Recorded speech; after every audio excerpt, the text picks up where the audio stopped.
Hello everyone, कैसे हो सभी लोग। मैं हूं आकाश भैया और आपसे का स्वागत है केमिस्ट्री की क्लास में। तो मुझे उम्मीद है सभी लोग घर पर बढ़िया हो और अच्छे तरीके से मेरी पढ़ाई कर रहे हो। तो बच्चों देखो, हमारा जो चैप्टर है हेलो एल्केन हेलो एरीन, आज इसका रहेगा लेक्चर नंबर 5 एंड आज हम आगे की बातें और सीखेंगे। आज हम बात करने वाले हैं हमारे हेलो एरीन्स की रिएक्शन के बारे में। लास्ट टाइम तक अगर बात करें हमारे लास्ट लेक्चर तक, तो हमने हेलो एल्केन्स की सभी रिएक्शन हमने देख ली थी अच्छी तरीके से और उनके कुछ क्वेश्चन भी किए थे। ठीक है, आज हम बात करने वाले हैं हेलो एरीन्स के लिए कि इनकी क्या रिएक्शंस होती है, कौन कौन सी रिएक्शंस ये शो करती हैं, और साथ में थोड़ा सा हम कंपेयर करते हुए पढ़ेंगे आज के लिए। क्योंकि हेलो एल्केन्स और हेलो एरीन्स में देखो ध्यान रखना, कभी ऑर्गेनिक केमिस्ट्री में अगर आपको रिएक्शंस याद करनी है बढ़िया तरीके से, तो बहुत इंपॉर्टेंट है कि आप थोड़ा सा कंपेयर करते हुए पढ़ो। क्यों? क्योंकि इससे पता रहेगा कि आपने और जगहों से कंफ्यूज नहीं होंगे। ठीक है, क्योंकि हेलो एल्केन्स हेलो एरीन्स में अगर रिएक्शंस की बात करें तो कुछ रिएक्शंस ऐसी हैं जो ये दोनों ही शो करते हैं। ठीक है, मतलब हेलो एल्केन भी जो रिएक्शन शो करता है वही हेलो एरीन भी शो करेगा। तो ऐसे में क्या होगा, अगर आप थोड़ा कंपेयर करते हुए पढ़ोगे ना तो ज्यादा अच्छे तरीके से पढ़ पाओगे।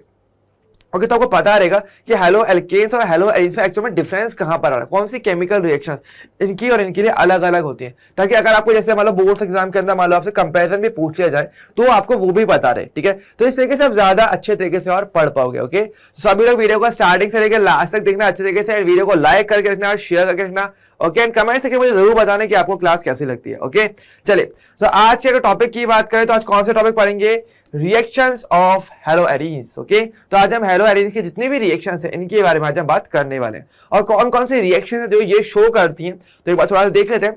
तो देखो, अगर हम बात करें हमारे पास तो हेलो एरीन्स की बात करें तो मोस्टली 3 रिएक्शंस मेनली शो करने वाली। कौन कौन सी? एक तो है न्यूक्लियोफिलिक सब्स्टिट्यूशन रिएक्शन, दूसरी है इलेक्ट्रोफिलिक सब्स्टिट्यूशन और तीसरी है रिएक्शन विद मेटल्स। ओके, अब देखो, अगर आपने लेक्चर नंबर 4 अगर अच्छे से देखा है तो आपने चीज नोटिस किया होगा कि देखो फर्स्ट वाली रिएक्शन और लास्ट वाली रिएक्शन सेम है। क्योंकि ये जो नाम थे ये आपके हेलो एल्केन्स के लिए भी थी, अगर आपने देखा हो तो। ठीक है, कि वो भी न्यूक्लियोफिलिक सब्स्टिट्यूशन रिएक्शन शो करते हैं, ये हमने देखा था हेलो एल्केन्स की रिएक्शन में, और साथ में रिएक्शन विद मेटल्स वहां पर भी हमने देखा था। ठीक है, तो ये दोनों चीजें यहां पर भी आएंगी, पर इनका जो वर्क करने का तरीका है वो थोड़ा सा हेलो एल्केन से अलग होगा। ठीक है, और एक नई रिएक्शन जो यहां पर आती है वो है इलेक्ट्रोफिलिक सब्स्टिट्यूशन रिएक्शन।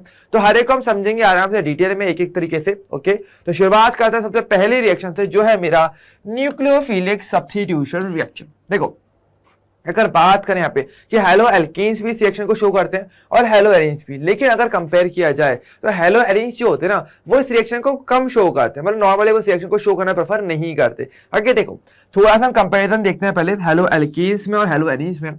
तो एक तरफ मैं बात करने वाला हूँ हेलो एल्केन्स की, ठीक है, जिससे कि आपको इजी वे में क्लियर हो जाए कि हाँ भाई असल में डिफरेंस आप एक कहाँ पे रहा और प्रॉब्लम कहाँ आती है। ठीक है, हेलो एल्केन्स और एक है मेरा हेलो एरीन्स।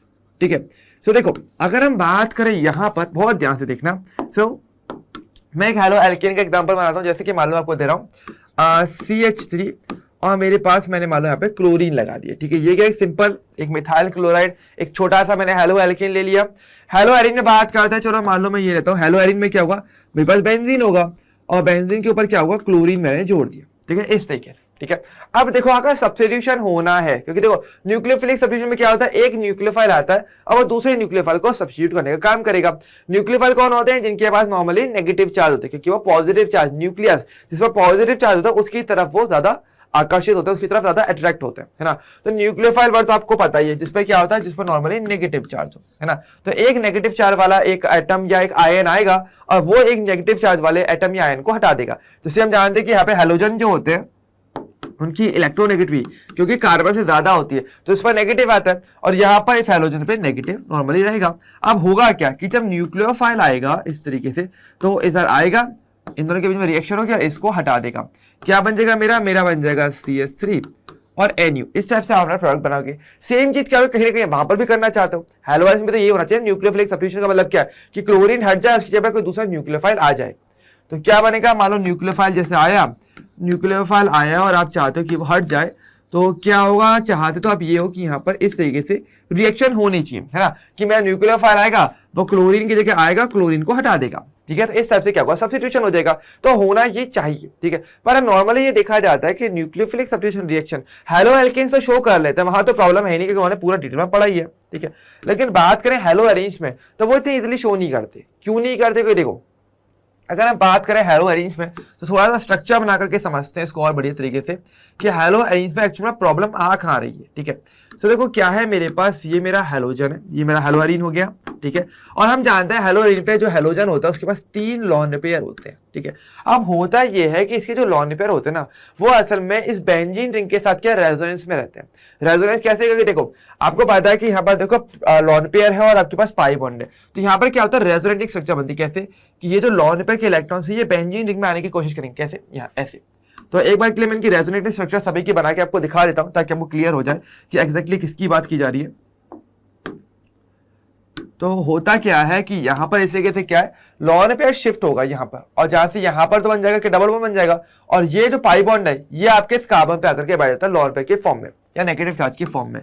यानी कुछ इस टाइप से कि आपकी रेजोनेटिंग स्ट्रक्चर्स बनती हैं कि यहाँ पर ये यहाँ पर नेगेटिव चार्ज आएगा, यहाँ पर बन जाएगा डबल बॉन्ड क्लोरीन, इस पर ये इसके लॉन पर यहाँ पर आ जाएगा पॉजिटिव चार्ज, ठीक है।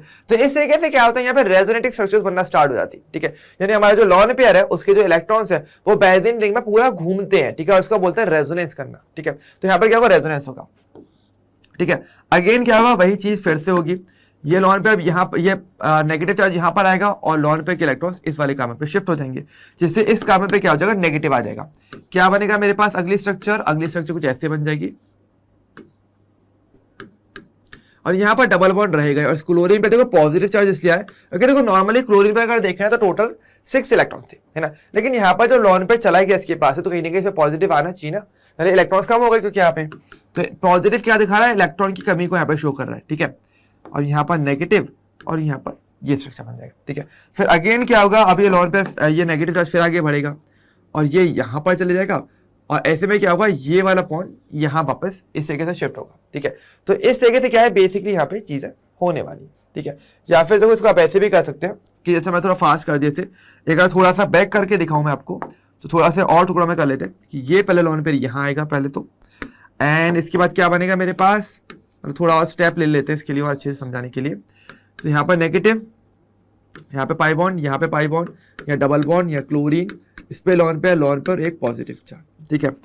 एंड अब लास्ट जो आपका स्टेप रहेगा उसमें ये जो माइनस है ये अगेन यहाँ आएगा और पाई बॉन्ड के इलेक्ट्रॉन अगेन क्लोरीन पर चले जाएंगे, जिससे कि क्या बनेगा आपके पास, जिससे कि आपके पास एक फाइनल स्ट्रक्चर निकल के आएगी, जो निकल के आएगी कैसी, जो दिखेगी कुछ इस तरीके से।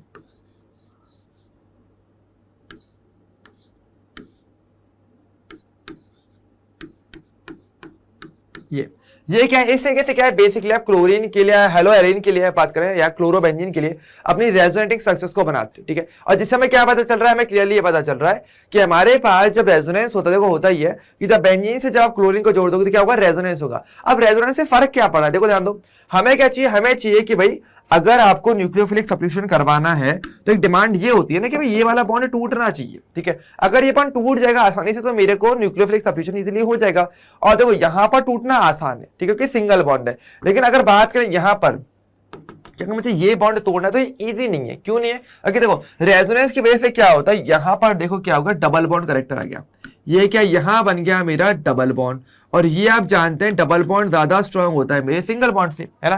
मतलब कुछ ऐसे मानोगे जैसे आपको मैंने डंडी दी, ठीक है, एक तरफ से मैं आपको एक सिंगल पतली सी डंडी दे रहा हूं, एक तरफ मैं आपको ऐसी 2 डंडियां दे दूं तो दो ज्यादा तोड़ना किसको इजी रहेगा, सिंगल अगर डंडी दो उसको तोड़ना ज्यादा इजी रहेगा ना, तो वही चीज है। तो यहाँ पर सिंगल डंडी है बनी हुई है कार्बन और क्लोरीन के बीच में, तो इसको तोड़ना तो ईजी है, लेकिन एक तरफ मैं बात करूँ डबल बॉन्ड आ जाता है क्योंकि रेजोनेंस की वजह से, तो इसको तोड़ना ईजी नहीं होगा। तो ऐसे में क्या होगा, अगर ये टूटेगा नहीं तो भाई क्लोरीन जाएगा नहीं, और क्लोरीन जाएगा नहीं तो न्यूक्लियोफिलिक सब्स्टिट्यूशन होगा नहीं, ठीक है। तो ये रीजन यहाँ पर आता है एक तो कि रेजोनेंट इफेक्ट की वजह से, इसको क्या बोलेंगे, इसको बोलोगे आप रेजोनेंस इफेक्ट,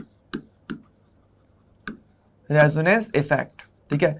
तो रेजोनेंस इफेक्ट की वजह से क्या होता है, ये न्यूक्लियोफिलिक सब्स्टिट्यूशन इजीली नहीं होता है, ठीक है। एक रीजन यहाँ पर ये आता है, रीजन और भी है, रीजन एक ये भी होता है क्या कि देखो अगर हम बात करेंगे थोड़ा सा मैं कंपेयर करूं अपने हेलो एल्केन और हेलो एरीन में, तो देखो अगर हम बात करें हेलो एल्कीन में क्या होता है, मेरे पास हेलोजन होगा और कार्बन के पास क्या है 3 हाइड्रोजन इस तरीके से जुड़े हुए, ठीक है।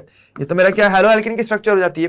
हेलो एरीन में बात करें तो एक तरफ क्या है मेरे पास, देखो हेलो एरीन की स्ट्रक्चर में भी देखना तो वहां पर भी फर्क काफी आता है, क्योंकि देखो क्या है मेरे पास, ये मेरी हेलो एरीन हो गई, यहाँ पर मैंने क्लोरीन लगा दी जिसपे मेरे पास लॉन पेयर मैंने यहाँ पे ये शो कर दी, लॉन पेयर यहाँ पर भी ऐसी बात नहीं, यहाँ पे लॉन पेयर यहाँ पर भी लॉन पेयर है, ठीक है। अब देखो होने वाला क्या है, अगर मैं बात करूं कि भाई क्लोरीन जिस कार्बन से जुड़ा हुआ है उसकी नेचर भी तो अलग अलग है ना। देखो यहाँ पर जो क्लोरीन जिस कार्बन से जुड़ा हुआ है इस पर हाइब्रिडेशन है sp3 हाइब्रिडेशन है, और इस कार्बन की बात करेंगे जो कार्बन यहाँ पर है जिससे क्लोरीन जुड़ा हुआ है इस पर हाइब्रिडेशन है sp2, ठीक है। तो एक तरफ sp2 कार्बन है, एक तरफ है sp3 carbon.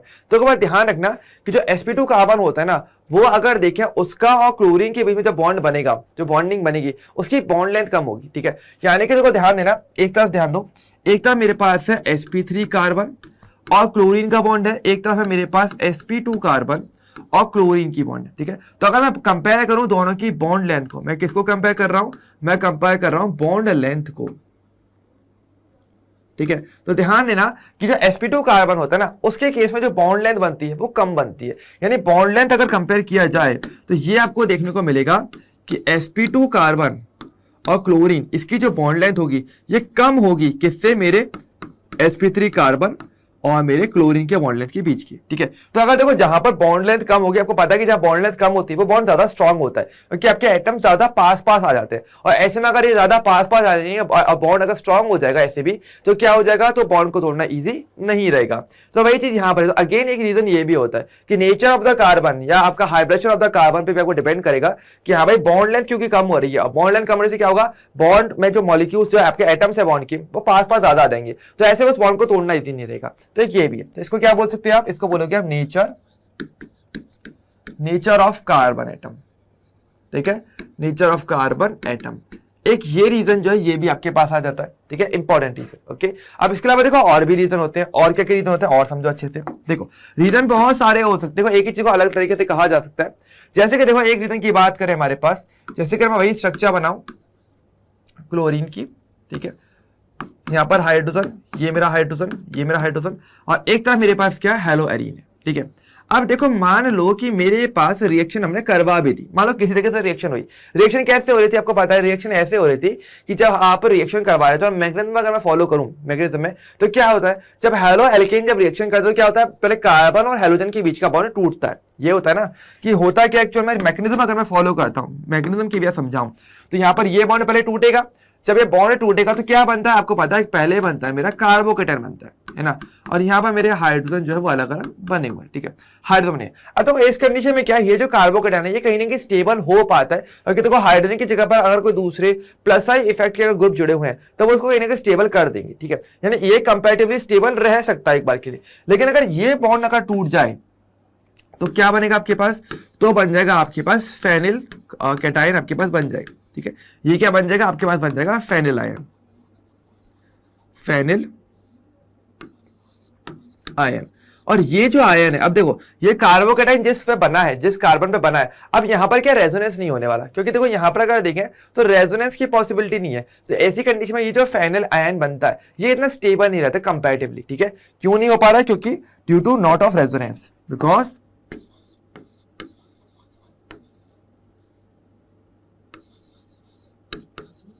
there is no resonance,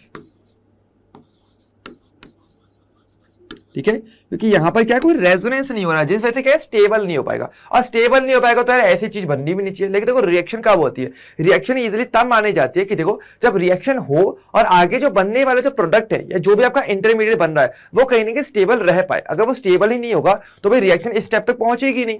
अगर यहां तक पहुंचेगी तो रिएक्शन आगे होगी नहीं, मतलब कि न्यूक्लियोफिलिक सब्स्टिट्यूशन नहीं होगा। तो अगर यही कहा जाता है कि जैसे मैंने बताया कि नॉर्मल कंडीशन में अगर बात करें ऐसे नॉर्मली, तो क्या होता है कि इलेक्ट्रो जो न्यूक्लियोफिलिक सब्स्टिट्यूशन है वो हेलो एरीन शो नहीं करते, उनको प्रेफर नहीं करेंगे। तो काफी सारे रिएक्शन हमारे पास हो जाते हैं ना, काफी सारे रीजन हो जाते हैं। तो जैसे कि रेजोनेंस इफेक्ट की वजह से डबल बॉन्ड करेक्टर आ जाता है इस सीजन से कार्बन क्लोरीन के बीच में, या फिर अगर sp2 हाइब्रिडेशन की अगर बात करें तो यहाँ पर बॉन्ड लेंथ कम हो चुकी है, जिससे बॉन्ड नॉर्मली ज्यादा स्ट्रांग हो चुका है और ऐसे में बॉन्ड को तोड़ना इजी नहीं रहेगा। और अगर मान लो किसी तरीके से बॉन्ड टूट भी जाए तो जो आयन बनेगा बाद में, जो कार्बोकेटायन बनेगा, वो स्टेबल भी तो नहीं हो रहा ना। स्टेबल बने तो चलो कुछ आगे की बातें भी हो, पर स्टेबल ही नहीं हो रहा। तो यहाँ पर रिएक्शन होने के चांसेस मतलब कहीं ना कहीं नेगेटिव चीजें ज्यादा आ रही, पर रिएक्शन हो इसके लिए कुछ ऐसा पॉजिटिव चीज आ नहीं रही है असल में देखा जाता है ना। लेकिन देखो ध्यान देना, ऐसी बात है नहीं कि रिएक्शन हो नहीं सकती, ये बात हो रही है नॉर्मल कंडीशन के तौर पर। अगर मैं कंपेयर करूं हेलो एल्केन्स की और हेलो एरीन्स को कंपेयर किया जाए तो ऐसे में देखो हेलो एल्केन्स नॉर्मली ज्यादा फीजिबल वे में क्या रिएक्शन इजीली शो करवा सकते हैं, हेलो एरीन्स नहीं करवा सकते। लेकिन इसका मतलब ये नहीं कि रिएक्शन करते नहीं, रिएक्शन ये भी करेंगे, ठीक है, पर कुछ अलग तरीके से। कैसे, तो स्पेशल कंडीशंस होती है इनको रिएक्शन करवाना है। तो कंडीशन मैं आपको बताता हूं क्या है। जैसे कि अगर आपके पास क्या हो, जैसे आपके पास है एक हेलो एरीन है, तो मैं क्लोरोबेंजीन को ले लेता हूं आराम से, ठीक है। सो ये मैंने ले लिया क्लोरोबेंजीन, ठीक है। अब क्या होता है, क्लोरोबेंजीन की रिएक्शन अगर हम करवाते हैं किसके साथ, अगर मैं करवाता हूं इसकी रिएक्शन NaOH के साथ, सोडियम हाइड्रोक्साइड से रिएक्शन करवाई जाए, और टेम्परेचर क्या हो, टेम्परेचर 623 केल्विन का टेम्परेचर हो और 300 ATM का प्रेशर हो। देखो ध्यान देना, टेम्परेचर और प्रेशर की कंडीशन बहुत इंपॉर्टेंट है। और अगर बताओगा जब भी रिएक्शन लिखी जाती है तो जो कंडीशंस होती हैं वो हमेशा एरो के ऊपर या नीचे लिखे जाते हैं, यहाँ पे कंफ्यूज मत होना, ठीक है, इंपॉर्टेंट चीज। और रिएजेंट आपके लाइक लेफ्ट हैंड में होती है आराम से, जो आपके रिएक्टेंट रिएक्शन करने वाले हैं। तो होता है कि जब क्लोरोबेंजीन की रिएक्शन NaOH के साथ कराई जाए, सोडियम हाइड्रोक्साइड के साथ, 623 kelvin temperature and 300 ATM pressure. ध्यान देना ये लैब की कंडीशन है, इसलिए बहुत इंपॉर्टेंट है। और यहां पर कोई टेम्परेचर या प्रेशर में चेंज हुआ तो रिएक्शन नहीं होगी, इसलिए आपको ये कंडीशंस स्पेशली अच्छे से ध्यान है। एग्जैक्ट टेम्परेचर और एग्जैक्ट प्रेशर का याद होना बहुत जरूरी, क्योंकि लैब कंडीशन होती है। ध्यान देना, लैब के अंदर रिएक्शन ऐसे नहीं होती कि बस आपने कोई भी टेम्परेचर प्रेशर करवा दिया और रिएक्शन जा, नहीं। लैब की कंडीशन, जब लैब में रिएक्शन करवाई जाती है एक्चुअल में लैब के अंदर, केमिस्ट्री लैब के अंदर, तो वहां पर टेम्परेचर का, प्रेशर का और हर एक चीज का बहुत बारीकी से ध्यान रखना पड़ता है, वरना रिएक्शन सही नहीं होगी। और हो भी जाएगी तो जो प्रोडक्ट हमको चाहिए वो नहीं मिलेगा, कुछ और बन जाए, ये भी पॉसिबिलिटी है, ठीक है। क्योंकि देखो रिएक्शन में देखें तो पॉसिबिलिटी बहुत ज्यादा हो सकती है, इसलिए हमें रिएक्शन को बहुत ही प्रिसाइज वे में करवाना पड़ता है लैब्स के अंदर। इसलिए टेम्परेचर प्रेशर की कंडीशन आपको स्पेशली ध्यान रखनी है इस रिएक्शन के लिए। अब होता क्या है, होता है इसमें रिएक्शन में ये कि देखो अगर हम बात करेंगे मेरे पास, तो NaOH में देखो मुझे पता है OH पे नेगेटिव होता है, सोडियम पे पॉजिटिव होगा, क्योंकि सोडियम मेटल है और OH है ना हाइड्रोक्सिल आयन नेगेटिव होगा। और यहां पर बात करेंगे तो क्लोरीन पे नेगेटिव और कार्बन पे कहीं ना कहीं पॉजिटिव कंपैरेटिवली आएगा इलेक्ट्रोनेगेटिव डिफरेंस के बेसिस पे। अब होता यह है कि मेरा जो OH होता है ना, वो क्या करेगा, वो आएगा और वो इस क्लोरीन को हटा देगा, ठीक है। और क्लोरीन यहां से निकलेगा और वो क्या करेगा, सोडियम को लेकर के अलग हो जाएगा। सिंपल बात है भाई, नेगेटिव चार्ज हटेगा तो पॉजिटिव के पास ही आएगा और नेगेटिव नेगेटिव को सब्स्टिट्यूट करने वाला है ना। तो ऐसे में क्या होगा, तो मेरे पास जो प्रोडक्ट बनेगा वो क्या बन जाएगा, एक काफी फेमस और एक इंपॉर्टेंट कंपाउंड जिसके नाम पे केमिस्ट्री के चैप्टर का नाम भी है, जो है आपका फिनॉल। इसका नाम क्या है, इसका नाम है फिनॉल। जो आपका अल्कोहल फिनॉल ईथर में जो फिनॉल बनाने का एक प्रोसेस है वो भी यहाँ पे कंप्लीट हो रहा है साथ के साथ, कि इस तरीके से आप फिनॉल को बना भी सकते हो और ये लैब प्रोसेस रहता है, ठीक है। और साथ में आपका जो अलग साइड प्रोडक्ट है वो आपके अलग हो जाते हैं। तो इसमें क्या हुआ, देखो हुआ ये कि एक न्यूक्लियोफाइल OH माइनस आयन ने दूसरे न्यूक्लियोफाइल क्लोरीन माइनस आयन को रिप्लेस कर दिया, सब्स्टिट्यूट कर दिया। तो न्यूक्लियोफिलिक सब्स्टिट्यूशन रिएक्शन तो हो जाती है, लेकिन कंडीशन देखो कितना ज्यादा high temperature and high pressure आपको देना पड़ रहा है, बहुत ज्यादा हाई टेम्परेचर है, ठीक है। तो इसलिए अगर देखा हाई टेम्परेचर हाई प्रेशर पे कहीं रिएक्शन हम करवा सकते हैं, पर ईजी नहीं। अगर मैं चाहूं कि रिएक्शन रूम टेम्परेचर पे हो जाए तो ऐसी रिएक्शन नहीं होगी, ठीक है, ध्यान रखना। इसके लिए क्या है, आपको हाई टेम्परेचर हाई प्रेशर यानी कि अच्छी कंडीशंस आपको रखनी पड़ेंगी और प्रिसाइसली कंडीशन, तब जाके रिएक्शन होती है, ठीक है। और इसका नाम भी है इस प्रोसेस का, कि देखो आपको नेम रिएक्शंस पता है, पता होनी चाहिए, इंपॉर्टेंट है। इसका नाम है डाउ प्रोसेस, इसको डाउ प्रोसेस के नाम से जाना जाता है, ठीक है।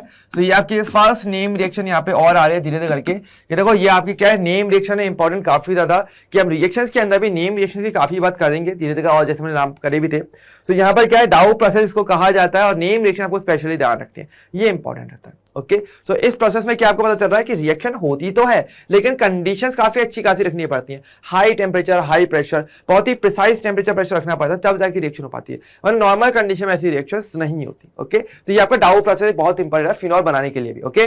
देखो लेकिन ये जो रिएक्शन है ना आपकी, इसको थोड़ा सा इजी वे में भी करवाया जा सकता है, थोड़ी पॉसिबिलिटी और भी आती है। कैसे, देखो जैसे कि देखो एक तरीका और भी है, इसको चाहो तो थोड़ा सा इजी वे में करने के लिए, कि अगर जैसे मान लो मेरे पास कोई इलेक्ट्रॉन विड्रॉइंग ग्रुप अगर मैंने यहां पर जोड़ दिया तो रिएक्शन इजी हो सकती है। कैसे, देखो होता ही है, तो पहले नोट में लिख देता हूं एक बार के लिए, if an electron withdrawing group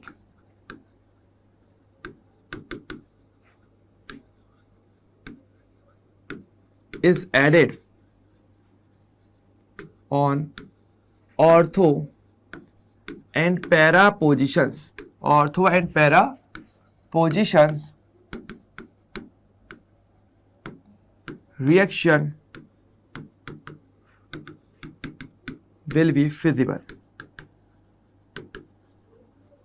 ठीक है। रिएक्शन थोड़ी इजी हो जाएगी। कैसे होगी, देखो जैसे कि मान लो मेरे पास क्या है, मेरा जो क्लोरोबेंजीन है वो मेरा ये रहा, और मान लो मैं ये कहता हूं कि मैं इसकी पैरा पोजीशन पे क्या करता हूं, एक NO2 को जोड़ता हूं। NO2 क्या है, NO2 एक इलेक्ट्रॉन विड्रॉइंग ग्रुप है।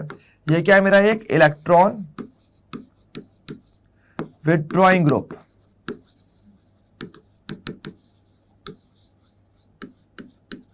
ठीक है, ये चीज है। तो ऐसी कंडीशन में क्या होगा, ऐसे में होगा कि अगर मैं इसकी रिएक्शन का करवाता हूँ ना NaOH से, तो मुझे क्या है, थोड़ा टेम्परेचर या प्रेशर पर थोड़ी सी सहूलियत मिलेगी, मतलब थोड़ा सा इजी वे में रिएक्शन हो सकती है। कैसे कि मुझे केवल टेम्परेचर चाहिए होगा 443 केल्विन का, ठीक है, केवल 443 केल्विन। यानी क्या था मेरे पास पहले एक तरह जहां पे मैं 623 केल्विन जितना टेम्परेचर ले रहा था, तो मैं टेम्परेचर थोड़ा सा कम कर, थोड़ी इजी वे में रिएक्शन हो जाएगी। ठीक है, ध्यान रखना थोड़ा सा एसिडिक मीडियम यहाँ पे चाहिए होता है, H+ चाहिए, यहाँ पे भी ध्यान रखना H+ थोड़ा सा चाहिए होता है।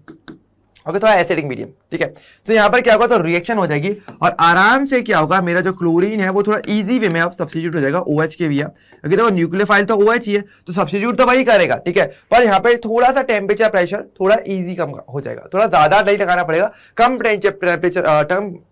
टेम्परेचर में भी हमारी जो रिएक्शन है वो हो जाएगी। ओके, चले नेक्स्ट अगर हम बात करते हैं हमारे पास, जैसे कि अगर मान लो मैं एक की जगह पर मान लो दो NO2 लगा दूं, तो यानी कि एक क्लोरोबेंजीन तो ये रहा। ठीक है, क्लोरोबेंजीन तो मैंने ये बना लिया। ठीक है, और ऐसे में क्या करूं, मैं क्लोरोबेंजीन के साथ साथ मैं यहाँ पे करता हूं कि मैं NO2 यहाँ पे लगा रहा हूं और एक तरह मैंने यहाँ पे पैरा के साथ साथ मैंने ऑर्थो पर भी लगा दिया। ठीक है, सो ऐसी कंडीशन में क्या होगा, अब अगर मुझे रिएक्शन करवानी है, ठीक है, अगर मुझे अब रिएक्शन करवानी है NaOH के साथ, तो मुझे और कम टेम्परेचर देना पड़ेगा। अब मेरा टेम्परेचर 368 केल्विन पर हो जाएगा और थोड़ा सा एसिडिक मीडियम में, तो क्या होगा, तो रिएक्शन और इजिली हो जाएगी और मुझे क्या बन जाएगा, मेरे को अगेन यहाँ पर OH यानी कि न्यूक्लियोफिलिक सब्स्टिट्यूशन हो जाएगा। ठीक है, ये और NO2 तो वैसे के वैसे रहेंगे, उसमें चेंज आएगा नहीं। ठीक है, अच्छा नेक्स्ट अगर बात करें, मान लो मैं यहाँ पे सभी पोजीशंस पे, यानी तो हमारे पास 3 टोटल ऑर्थो मेटा या ऑर्थो और पैरा पोजीशन हो सकती है ना, तो मान लो मैं तीनों ही पोजीशन पे अगर मैं लगा दूं NO2 इलेक्ट्रॉन विथड्रॉइंग ग्रुप, तो ऐसे में क्या होगा, तो ऐसे में मुझे कुछ नहीं करना। अगर ऐसे में क्या होगा ना, अगर मैं इसको केवल पानी के साथ गर्म भी कर दूं तो भी रिएक्शन हो जाएगी। यानी मैंने क्या किया, पानी लिया और मैं इसको केवल गर्म कर रहा हूं। देखो ध्यान देना, डेल्टा का ये जो सिंबल होता है ये हीट करने को, ये गर्म करने को रिप्रेजेंट करता है। ठीक है, तो हम क्या करें, बस पानी के साथ इसको मैं गर्म भी कर दूंगा तो भी क्या होगा, क्लोरीन हट जाएगा OH के भी। क्योंकि हमें पता है पानी में क्या होता है, H+ और OH- आयन होता है, तो OH न्यूक्लियोफाइल है ना, तो ये न्यूक्लियोफाइल इसको सब्स्टिट्यूट कर देगा केवल इससे। ठीक है, तो क्या बन जाएगा मेरे पास एक बहुत ही इंपॉर्टेंट प्रोडक्ट बन जाता है, यहाँ पर आ जाएगा OH और आपके ऑर्थो और पैरा सभी पर क्या है, आपका NO2 जुड़ा ही है। ठीक है, और ये जो कंपाउंड है इसका बहुत ही इंपॉर्टेंट नाम होता है। ठीक है, इसका नाम बहुत इंपॉर्टेंट है, इसको बोला जाता है क्या, इसको बोला जाता है पिक्रिक अम्ल, पिक्रिक एसिड इसको कहा जाता है। इसको क्या बोलते हैं, इसका कॉमन नेम क्या है, पिक्रिक एसिड इसको कहा जाता है, बहुत इंपॉर्टेंट नेम। ठीक है, और IUPAC नेम क्या हो जाएगा, 2,4,6 ट्राइनाइट्रोफिनॉल। इसका IUPAC नेम क्या हो जाएगा, IUPAC नेम इसका हो जाएगा 2,4,6, क्योंकि देखो नंबरिंग करोगे यहां से 1 2 3 4 5 और 6, तो NO2 कहां पर आ गया, 2 4 और 6 पे, है ना, क्योंकि OH अपना मेन प्रायोरिटी ग्रुप होता है ना, तो इसको तो फर्स्ट नंबर दूंगा मैं, तो क्या हो जाएगा 2,4,6 ट्राइनाइट्रो और फिनॉल, ये बनी गया है। ठीक है, तो ये क्या इसका IUPAC नेम, और ध्यान रखना इसका कॉमन नेम काफी ज्यादा इंपॉर्टेंट रहता है। ओके, तो बहुत इंपॉर्टेंट है। ओके, तो ध्यान रखना आपको अच्छे तरीके से पिक्रिक एसिड कैसे बनाया जाता है, ये पूछा जाता है एग्जाम में। ठीक है, तो ध्यान देना, आपके बोर्ड्स एग्जाम में अगर बात करें तो पिक्रिक एसिड कैसे बनाते हैं, बहुत इजीली पूछता है, how will you make picric acid, कोई रिएक्शन लिखिए। ओके, राइट एन इक्वेशन, ऐसा करके बोल सकते हैं, तो बहुत इंपॉर्टेंट नाम है इसके लिए। ठीक है, हालांकि मुझे याद है कि यार एक बार जब मैं अपने एग्जाम दे रहा था, ऐसे वाइवा का एग्जाम था, तो मेरे जो प्रोफेसर थे उन्होंने मेरे से पूछा था, उन्होंने ऐसा पूछा था, यही सेम क्वेश्चन इसके रिगार्डिंग, पता कैसे पूछा था, उन्होंने बोला था कि भास्कर एक ऐसे कंपाउंड का, एक ऐसे ऑर्गेनिक कंपाउंड का नाम बताओ जिसके नाम में तो एसिड आता है लेकिन उसमें कोई COOH ग्रुप नहीं होता, क्योंकि आपको पता है कि जो COOH ग्रुप जो होता है उसमें नॉर्मली एसिड वाला आता है, जहां पर भी वो आ जाए, जैसे एसिडिक एसिड हो गया, फॉर्मिक एसिड हो गया, सभी के सब में एसिड आएगा जहां पर भी COOH ग्रुप आता है। ठीक है, लेकिन आपको एक ऐसा ऑर्गेनिक कंपाउंड का नाम बताना है जिसके नाम में एसिड आता है पर COOH ग्रुप नहीं होता। ठीक है, यानी कार्बोक्सिलिक एसिड ग्रुप नहीं होता और ऑर्गेनिक कंपाउंड होना चाहिए। तो मैंने काफी सोचा था, हालांकि मुझे उस टाइम तक आंसर थोड़ा सोचने पे पता चल गया, उन्होंने हिंट दिया था मुझे कि 3 NO2 ग्रुप उस पे होते हैं, तो मुझे तुरंत क्लिक कर गया था कि हाँ भाई पिक्रिक एसिड है, क्योंकि देखो यहाँ पर क्या COOH ग्रुप नहीं आ रहा, कार्बोक्सिलिक एसिड का ग्रुप नहीं है, लेकिन फिर भी इसके नाम में एसिड आता है। ठीक है, सो ऐसा एक क्विज कभी कभार पूछा जाता था, सो इट जस्ट कि हाँ टेस्टिंग करने के लिए आता कितना है, तो वाइवा में ऐसा क्वेश्चन एक बार पूछा गया था मेरे से। ओके, तो मुझे अच्छे से याद है आज भी। ओके, पर आप लोगों को जरूर याद रखना कि पिक्रिक एसिड बहुत इंपॉर्टेंट रहता है। ओके, ठीक है, तो ये चीज आपकी यहाँ पर हो जाती है न्यूक्लियोफिलिक सब्स्टिट्यूशन रिएक्शंस के लिए। अब बात करेंगे हमारी नेक्स्ट रिएक्शन पे, जो है मेरी इलेक्ट्रोफिलिक सब्स्टिट्यूशन रिएक्शंस। ओके, अब ये क्या होती है, देखो यहां पर अगर बात करेंगे, जैसे न्यूक्लियोफिलिक में क्या था, हमारे पास न्यूक्लियोफाइल आ रहा था और एक दूसरे न्यूक्लियोफाइल जिसमें नेगेटिव चार्ज था उसको सब्स्टिट्यूट कर रहा था। इलेक्ट्रोफाइल का मतलब क्या, जो इलेक्ट्रॉन चाहेगा, इलेक्ट्रॉन लविंग ग्रुप को इलेक्ट्रोफाइल कहते हो। इलेक्ट्रोफाइल मतलब कि उस पर कौन सा चार्ज होना चाहिए, जो इलेक्ट्रॉन चाहने वाला है। इलेक्ट्रॉन पर होता है नेगेटिव चार्ज, तो कौन चाहता है नेगेटिव चार्ज, जिसपे पॉजिटिव चार्ज हो। यानी आपका जो पॉजिटिव चार्ज जिन आपके आयंस पे होता है वो क्या होते हैं, वो बेसिकली इलेक्ट्रोफाइल होते हैं, जो कि पॉजिटिव होता है खुद, और उनको इलेक्ट्रॉन्स चाहिए। ठीक है, इस तरीके से। अब जैसे कि अगर मैं बात करूंगा, मेरे पास अगर मैं एक हेलो एरीन की, या मैं क्लोरोबेंजीन चलो मैं बना देता हूं। अब देखो क्लोरीन की अगर बात करें तो यहाँ पे कौन ऐसा है, क्योंकि देखो हमें क्या चाहिए, हमें ये होगा कि मेरे पास रिएक्शन के अंदर एक इलेक्ट्रोफाइल आएगा, ठीक है, जिसपे क्या होगा, पॉजिटिव चार्ज होगा, ठीक है, और वो इस पर अटैक करना चाहेगा और किसी को सब्स्टिट्यूट करेगा, है ना। लेकिन सवाल है करेगा किसका, ठीक है, क्योंकि देखो अगर बात करें क्लोरीन का, इस पर तो नेगेटिव चार्ज है ना, और कार्बन को कर नहीं सकता क्योंकि वो पूरी स्ट्रक्चर को बना रहा है। अगर कार्बन ही सब्स्टिट्यूट कर दिया तो ये बेंजीन नहीं बचेगी, तो बचेगा क्या यहाँ पे। तो एक्चुअल में हमारे पास रिएक्शन कौन करता है, आपको पता है कि कार्बन की अगर मैं वैलेंसी कंप्लीट कराऊं तो हर एक कार्बन पर एक एक हाइड्रोजन अभी भी बचता है, और कार्बन और हाइड्रोजन के रेस्पेक्ट में कंपेयर किया जाए तो हाइड्रोजन पे पॉजिटिव चार्ज आता है, ठीक है। तो यहाँ पे क्या होगा, इन हाइड्रोजन पे क्या होता है, पॉजिटिव चार्ज होता है, ठीक है। और ये जो पॉजिटिव चार्ज होता है ना, ये सब्स्टिट्यूट करता है, तो इलेक्ट्रोफाइल इस हाइड्रोजन को सब्स्टिट्यूट करेगा क्योंकि उन पर रिलेटिवली कार्बन के रेस्पेक्ट में पॉजिटिव चार्ज होगा, और इसको सब्स्टिट्यूट करके क्या आपका फाइनल रिएक्शन होती है। जैसे कि हमारा फिलहाल के, चलो मैं कहता हूं कि आपका ये वाला हाइड्रोजन इसको ये सब्स्टिट्यूट करता है, कि ये इलेक्ट्रोफाइल आया, इधर आया और हाइड्रोजन को सब्स्टिट्यूट कर देगा, तो क्या होगा, आपका H+ आयन तो अलग निकल जाएगा, और बेंजीन से क्या जुड़ जाएगा, मेरा इलेक्ट्रोफाइल इस तरीके से आकर के जुड़ जाएगा, और क्लोरीन का कुछ नहीं होगा क्योंकि वो तो वैसे का वैसा ही। देखो ध्यान देना, रिएक्शन में वही पार्ट रिएक्शन करेगा जिसके रिगार्डिंग वो रिएक्शन हो रही है। यानी ऐसा नहीं होगा कि हेलो एरीन से तो क्लोरीन ही सारी रिएक्शन करे, नहीं, हेलो एरीन का और भी पार्ट भी तो है ना, उसमें एल्कीन भी है, उसमें वाला बेंजीन वाला पार्ट भी, उसमें कार्बन है, उसमें हाइड्रोजन है, तो वो भी कहीं ना कहीं रिएक्शन करेंगे, पर डिपेंड करता है कि कौन रिएक्शन करने वाला है। जैसे मेरा इलेक्ट्रोफाइल रिएक्शन करेगा तो मेरा हाइड्रोजन ने रिएक्शन करा उसका, क्योंकि वो उसके लिए रिएक्शन थी। न्यूक्लियोफाइल अगर होगा तो वो क्लोरीन उसका हेलोजन उसका रिएक्शन करेगा उसके साथ ही। तो रिएक्शन ध्यान रखना, कभी भी रिएक्शन समझनी हो तो पहले ये समझना कि एक्जेक्टली रिएक्शन कर कौन रहा है, क्योंकि अगर आपको यही नहीं पता होगा कि रिएक्शन कर कौन रहा है तो आप रिएक्शन बिल्कुल नहीं समझ सकते। ओके, तो इसलिए रिएक्टेंट और रिएजेंट को समझना बहुत इंपॉर्टेंट, की प्रॉपर्टी क्या है एक्जेक्टली, ठीक है, उसके साथ रिएक्शन करवानी है। यानी रैंडम रिएक्शन नहीं होती ऑर्गेनिक केमिस्ट्री में, एक रीजन के साथ रिएक्शन होती है, तो वो रीजन पकड़ो, वो कॉन्सेप्ट पकड़ोगे ना, तो आप आराम से रिएक्शन को कर पाओगे, समझ भी पाओगे बढ़िया तरीके से। ओके, तो जैसे अगर बात करें तो यहाँ पर हमने कॉन्सेप्ट पकड़ा, रीजन देखा, और हमें पता चला कि भाई इलेक्ट्रोफाइल जिसमें पॉजिटिव चार्ज है वो किसी पॉजिटिव चार्ज को ही सब्स्टिट्यूट करेगा, क्योंकि नेम ही वही रिएक्शन का है ना। तो यानी हमारा H+ आयन हटेगा और इलेक्ट्रोफाइल आकर के बैठ जाएगा उसकी जगह पे, तो सब्स्टिट्यूट होगा, ठीक है, ये चीज होती है। ओके, अब देखो यहाँ पर एक छोटा सवाल ये बनता है कि भाई हाइड्रोजन तो बहुत सारे हैं, ठीक है, तो इलेक्ट्रोफाइल किसको सब्स्टिट्यूट करेगा, इस वाले को करेगा, इसको करेगा, इसको करेगा, इसको या इसको, किसको करना चाहिए, ठीक है, ऑप्शन आ गया ना हमारे पास। तो यहाँ पर भी कॉन्सेप्ट बनता है, कैसे, देखो हमारे पास जो रेजोनेंस का कॉन्सेप्ट था आपको याद होगा, देखो होने वाला क्या, थोड़ी नेचर समझो। इलेक्ट्रोफाइल चाहता है क्या, इलेक्ट्रॉन फाइल होता है जिसको इलेक्ट्रॉन लविंग ग्रुप, है ना। इलेक्ट्रोफाइल किसको बोलते हो, इलेक्ट्रोफाइल आप बोलते हो एक इलेक्ट्रॉन लविंग ग्रुप को, है ना, जिसको इलेक्ट्रॉन चाहिए। इलेक्ट्रॉन लविंग ग्रुप को क्या बोलते हो आप, इलेक्ट्रोफाइल कहते हो। अब इलेक्ट्रॉन पे होता क्या असल में, इलेक्ट्रॉन पे होता है नेगेटिव चार्ज, मतलब इसको नेगेटिव चार्ज चाहिए, क्योंकि पॉजिटिव है, सिंपल बात है, पॉजिटिव चार्ज नेगेटिव चार्ज की ओर अट्रैक्ट होगा, है ना। तो ऐसे में क्या होगा, अब देखो आपको पता है जो क्लोरोबेंजीन होता है उसमें हमने देखी थी रेजोनेटिक स्ट्रक्चर्स, तो अगर मैं स्ट्रक्चर्स पर कराऊं तो हमने बनाई थी, तो ये मेरी रेजोनेटिक स्ट्रक्चर्स है। अब मैं यहाँ पे पूछूं यहाँ पे कि यार ऑप्शंस तो हमारे पास बहुत सारे हैं कार्बन पे, है ना, कार्बन हमारे पास 5 है, ठीक है, ये वाला कार्बन तो फिक्स पता, हाइड्रोजन है ही नहीं। अब देखो अगर बात करें रेजोनेटिक स्ट्रक्चर हम बनाते हैं तो आपको पता चलता है कि कुछ ऐसी पोजिशंस होती हैं जहां पर क्या होता है, नेगेटिव चार्ज आता है। कहां पर आता है, आप देखो नोटिस करोगे, यहां पर मेरा नेगेटिव चार्ज आ गया, ठीक है। इसके अलावा आगे की रेजिस्टर में यहां पर आया, पैरा पर, ये पैरा पर आ गया। यहां पर अगर बात करें नेगेटिव कहां पर आ गया, मेरे ऑर्थो पर, ये मेरा ऑर्थो पोजीशन है, ठीक है। और इसके अलावा कहां पर आया, आगे की रेजोनेंस में हमने देखा यहां पर, इस वाली पोजीशन में, और ये पोजीशन भी क्या है, ये भी एक ऑर्थो पोजीशन है।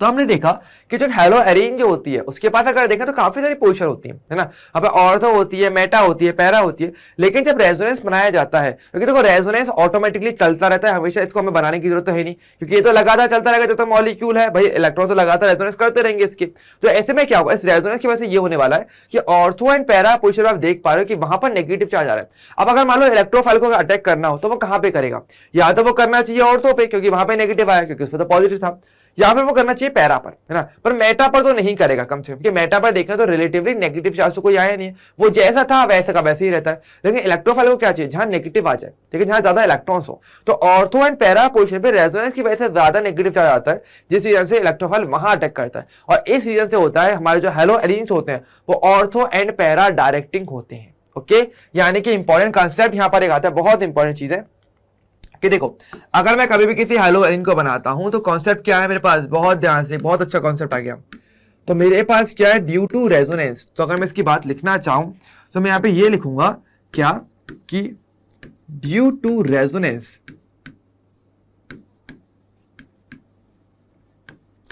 Ortho and para position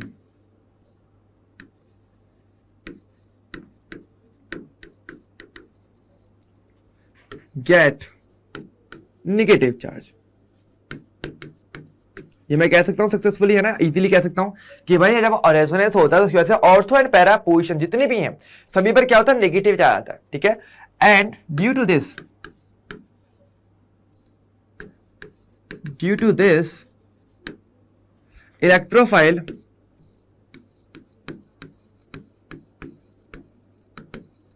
will attack on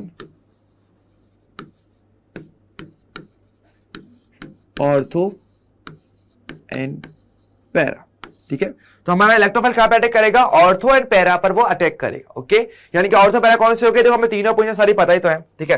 देखो वैसे मैं बता दूं अगर किसी को नहीं पता तो फिलहाल के लिए कि आपकी ये जो दो पोजीशंस होती हैं इनको बुलाया था ऑर्थो, इनको बुलाया था ऑर्थो,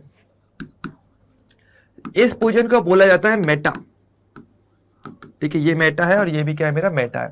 और लास्ट एक सिंगल पोजीशन को बोला जाता है पैरा, ठीक है। अब तो यहाँ पे ध्यान है ना, पैरा पोजीशन एक ही होती है, उस वाले पोजीशन को पैरा नहीं बोलेंगे, इसको बोला जाता है इप्सो, इसको इप्सो बोला जाता है, ठीक है, इसको बोला जाता है इप्सो, ठीक है। और जो कार्बन है इसको बोला जाता है इप्सो कार्बन। ओके, तो इसको इप्सो पोजीशन कहते हैं, जहां पर कोई ग्रुप आकर के बैठ जाता है बेंजीन पे, उस पोजीशन को बोला जाता है इप्सो पोजीशन, ठीक है। उस कार्बन को इप्सो कार्बन बोला जाता है। उसके रिगार्डिंग हम ऑर्थो मेटा या पैरा पोजीशन को डिसाइड करते हैं। ओके, सो ये चीज रहती है ऑर्थो मेटा पैरा एंड इप्सो के लिए। इप्सो के बारे में काफी लोग कम जानते हैं। ओके, सो इनकेस अगर आपको नहीं पता हो या पता हो तो बहुत अच्छी बात है यार, लेकिन नहीं हो तो मैं बता देता हूं, कोई भी ग्रुप जिस कार्बन से अगर अटैच होता है बेंजीन में, उस कार्बन को इप्सो कार्बन कहा जाता है। ओके, और इसके साइड के हिसाब से उसके अकॉर्डिंग आप ऑर्थो मेटा पैरा पोजीशन को डिसाइड करते हो। ओके, तो ध्यान देना ऑर्थो और पैरा पर हमारा क्या है, अटैक होने वाला है, इसलिए हमारा जो हेलो एरिन में बात करेंगे तो जो हेलोजन होता है वो ortho and para directing group कहा जाता है।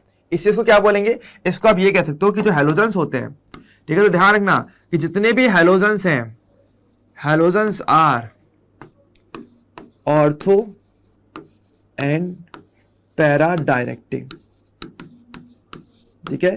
ये क्या होता है, ऑर्थो एंड पैरा डायरेक्टिंग होते हैं, मतलब कि ये जब भी इलेक्ट्रोफाइल अटैक करेगा तो इनकी जो प्रेजेंस होगी तो उस कंडीशन में क्या होगा, ये ऑर्थो या पैरा पोजीशन पे अटैक करवाएगा उनको, ठीक है, इसी के न कि मेटा पर। तो कहते ये चीज यहाँ पर आती है काफी इंपॉर्टेंट, ठीक है। एक छोटी सी ट्रिक है, आप चाहो तो वो भी ध्यान में रख सकते हो, क्योंकि ध्यान देना अगर कोई और ग्रुप भी अगर हो तो भी आप पता कर सकते हो एक बार के लिए। कैसे, देखो अगर जो भी ग्रुप है ना, अगर जो भी ग्रुप जुड़ा हुआ है इस बेंजीन से, उस ग्रुप से जो डायरेक्टली एटम अटैच्ड है उस एटम ग्रुप का, जैसे क्लोरीन यहाँ पे अटैच्ड है, तो क्लोरीन पे देखना अगर उस पर लोन पेयर है तो समझ जाना कि वो आपका ऑर्थो एंड पैरा होगा, ठीक है। और अगर मान लो वो ग्रुप अगर डबल बॉन्ड या ट्रिपल बॉन्ड कोई ऐसा अगर बॉन्ड बनाता है, डबल बॉन्ड ट्रिपल बॉन्ड रखता है, तो ध्यान रखना वो हमेशा मेटा डायरेक्टिंग होगा। जैसे कि एक सिंपल कंपैरिजन की बात करें, जैसे कि देखो मैं अलग अलग कुछ नाम आपको बताता हूं और आपको सोचना है कि मैंने जो बताया वो कितना सही है, ठीक है। जैसे कि मैंने एक तरह बनाया फ्लोरीन, ठीक है, एक तरह मैंने बेंजीन बनाई, और बेंजीन में मैं बना रहा हूं क्या, सी डबल बॉन्ड ओ और OH जो कि मेरा कार्बोक्सिलिक एसिड है, ठीक है। एक तरह मान लो मैंने बेंजीन बनाई और बेंजीन में मैंने क्या जोड़ दिया, मैंने जोड़ दिया यहाँ पे जोड़ दिया NO2, जिसमें N डबल बॉन्ड O और ये NO2 हो गया, ठीक है। NO2 की स्ट्रक्चर होती है। और चलो मानो मैंने एक और बनाया जिस पर मैंने क्या जोड़ दिया, जिस पर मैंने जोड़ दिया एमीन का अमोनिया, ठीक है, NH2, ठीक है। और मैं आपसे पूछूं यहाँ पे कि कौन से है, अगर यहाँ पे सभी में इलेक्ट्रोफिलिक सब्स्टिट्यूशन अगर करवाया जाए तो मेरे कैसा कैसा प्रोडक्ट बनना चाहिए, ऑर्थो कहां पर अटैक होगा, पैरा कहां पर होगा, मेटा कहां पर होगा। तो सिंपल बात है, मैंने क्या बोला, जो भी ग्रुप जुड़ा हुआ है उससे देखो कि उसके पास क्या लॉन पेयर है क्या, डायरेक्टली जिस ग्रुप जिस एटम से जुड़ा हुआ है उस एटम पे क्या लॉन पेयर है, तो मैं कहूंगा क्या फ्लोरीन में तो है, तो ये मेरा कौन सा होगा, ये होगा मेरा ऑर्थो एंड पैरा, यानी जब इसका प्रोडक्ट बनेगा तो ऑर्थो और पैरा दो टाइप के मेरे प्रोडक्ट बनेंगे, यानी मेरा इलेक्ट्रोफाइल ऑर्थो पे एंड पैरा दोनों जगह पर अटैक करेगा। ठीक है, दोनों पॉसिबिलिटी इसके पास। अगर बात करेंगे उसमें क्या डबल बॉन्ड आ जाता है, जैसे यहाँ पर क्या डबल बॉन्ड आ गया ना, तो कार्बन जिससे जुड़ा हुआ है उस कार्बन पे क्या डबल बॉन्ड बना हुआ है, तो ये क्या हो जाएगा, ये मेरा होगा मेटा। ठीक है, ये मेरा मेटा होगा। डबल बॉन्ड हो या ट्रिपल बॉन्ड अगर आ जाए उस एटम पे, जो एटम डायरेक्टली अटैच हो रहा है बेंजीन से, उस पे अगर डबल बॉन्ड ट्रिपल बॉन्ड आ जाए तो वो हमेशा मेटा डायरेक्टिंग होता है। ओके, अगर बात करेंगे यहाँ पे तो नाइट्रोजन है, लॉन पेयर है नहीं, क्योंकि लॉन पेयर का यूज करके इसने क्या बना लिया, अपना ऑक्सीजन के साथ कोऑर्डिनेट बॉन्ड बना लिया। लेकिन देखो यहाँ पे क्या डबल बॉन्ड आ गया, डबल बॉन्ड का मतलब क्या होगा, ये होगा मेटा, ऑटोमेटिकली मेटा डायरेक्टली। ठीक है, डायरेक्ट देख करके पता कर सकते हो। NH2 में बात करेंगे, नाइट्रोजन है, नाइट्रोजन पे देखेंगे तो लॉन पेयर आपको दिख रहा है क्लियरली, ये रहा। तो यहाँ पर क्या हो जाएगा, ऑटोमेटिकली ये ऑर्थो एंड पैरा प्रोडक्ट को ये बनाएगा। ठीक है, ये चीज है। हालांकि ये डिपेंड कर सकता है कि हाँ दोनों बनाएगा तो कोई ज्यादा बनाएगा कोई कम बनाएगा, ये चीज होगी, ये मैं मानता हूं, लेकिन बनेंगे दोनों। ठीक है, ध्यान रखना, ये इंपॉर्टेंट चीज आती है। ओके, एंड ये आपके मेटा बनाते हैं जहां पर डबल बॉन्ड या ट्रिपल बॉन्ड आ जाता है उस एटम पर जो एटम डायरेक्टली अटैच है बेंजीन से, तो ध्यान रखना, तो आपका मेटा बनता है। तो ये ट्रिक होती है काफी अच्छे तरीके से, जिससे आप चीजें ज्यादा इजी वे में और ध्यान रख सकते हो, काफी इंपॉर्टेंट है। ओके, चलिए अब बात करते हैं हमारी कुछ रिएक्शंस की, कि किस टाइप की रिएक्शंस मेरे क्लोरोबेंजीन शो करेगा या मेरा हेलोबेंजीन शो करेगा। पहले हम बात करेंगे हेलोजिनेशन।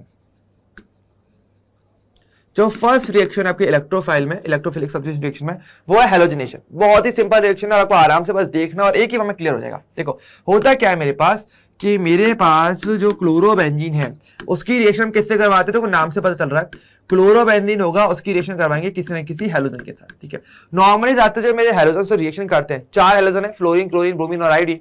तो यहाँ पर ध्यान रखना, नॉर्मली जो हेलोजन जो रिएक्शन करने में इंटरेस्ट करते हैं हमेशा, वो है क्लोरीन एंड ब्रोमीन। क्योंकि देखो ध्यान देना, फ्लोरीन की अगर बात करेंगे वो हाईली रिएक्टिव होता है। ठीक है, मतलब वो बहुत ही कम रिएक्टिव, सॉरी, तो वो बहुत ही कम रिएक्टिव होता है, तो वो जल्दी रिएक्शन करता नहीं है। और आयोडीन जो होता है वो बहुत ज्यादा हाई रिएक्टिव होता है, तो वो इतनी जल्दी रिएक्शन कर जाता है कि पता नहीं चलता।